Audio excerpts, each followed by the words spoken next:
आज तुकाराम बीज संत तुकाराम महाराजांचे यंदा त्रिशतकोत्तर अमृत जन्मशताब्दी वर्ष आहे।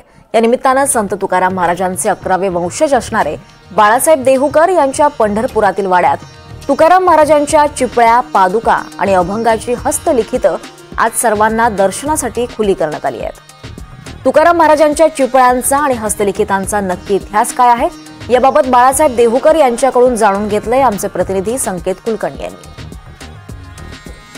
आज तुकाराम बीजेचा सोहळा आणि याच तुकाराम बीजेच्या सोहळ्यानिमित्त संत तुकाराम महाराजांनी वापरलेल्या चिपळ्या आणि त्यांच्या ज्या पादुका आहेत, ज्या पंढरपूरमध्ये आज उपलब्ध आहेत, त्याच आज खास दर्शनासाठी बीजेच्या निमित्तानं उपलब्ध आहेत। आपल्यासोबत आहेत तुकाराम महाराजांचे 11वे वंशज बाळासाहेब महाराज देहूकर। सर, महाराजांच्या पादुका आणि चिपळ्यात काय इतिहास आहे नक्की? याचा इतिहास असा आहे की देहूहून या चिपळ्या आणि पादुका बडोदा इथे गेलेल्या होत्या आणि माझे तीर्थरूप वैकुंठवासी श्री गुरु ज्ञानेश्वर महाराज देहूकर हे 1964 मध्ये बडोद्याला गेले आणि त्या ठिकाणी बडोद्याचे जे सरदार होते त्या खानविलकरांच्याकडून त्या चिपळ्या आणि पादुका, त्याचबरोबर तुकाराम महाराजांचे ज्येष्ठ सुपुत्र श्री महादेव महाराज यांच्या हस्ताक्षरातील अभंगाची वही की जी शके 1605 मधली आहे ती हस्तलिखित वही त्यांनी बरोबर आणली आणि या सर्व वस्तू आता आमच्या देवघरामध्ये देवपूजेसाठी अशा प्रकारच्या स्थानापन्न आम्ही केलेले आहे। आज तुकाराम महाराजांचा बीजेचा हा जो सोहळा आहे त्या बीजेच्या निमित्ताने या सगळ्या पवित्र वस्तू सर्व भाविकांच्या दर्शनाकरता आम्ही आजच्या दिवसाकरता इथे उपलब्ध केलेले आहेत।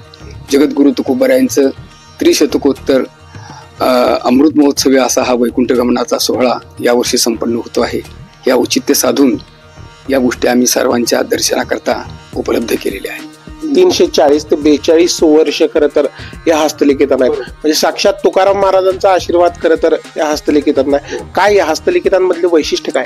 या हस्तलिखितातलं वैशिष्ट्य असं आहे आपण पाहू शकता की या अक्षराचं जे वळण आहे हे वळण, त्याचबरोबर त्या अक्षरामध्ये असणारा तो कागद, ती शाई, ते लिहिण्याची पद्धत, ते प्राकृत शब्द, त्या पद्धतीने त्यातले अनुस्वार किंवा तिथली काही अक्षराची पद्धती हे सगळं वैशिष्ट्यपूर्ण आपल्याला पाहायला मिळेल। आपण पाहू शकता या ठिकाणी येऊन काही संशोधक मंडळींनी सुद्धा या वहीचं अवलोकन केलेलं आहे आणि 1605 मधील अशा प्रकारच्या शकामध्ये असणाऱ्या या वहीचं त्यांनीही निरीक्षण केलेलं आहे।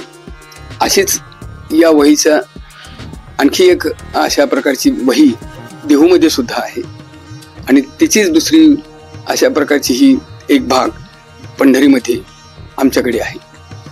साक्षात तुकाराम महाराजांचा आणि चिपळ्या आणि अभंगाची वहीचा जो भाग आहे तो खरं तर आज पंढरपूरमध्ये उपलब्ध आहे। याचसाठी केला होता अट्टहास म्हणणारे तुकाराम महाराज, आम्हा घरी धन शब्दांचीच रत्ने असं सांगताना आपल्या अभंगातील तत्वज्ञानातील ज्या गोष्टी होत्या त्याचा त्यांनी अंगीकार चिपळ्यांच्या माध्यमातून आणि हस्तलिखितांच्या माध्यमातून केला, तोच आज तुकाराम बीजेच्या निमित्ताने पंढरपूरच्या देहूकर वाड्यात उपलब्ध आहे।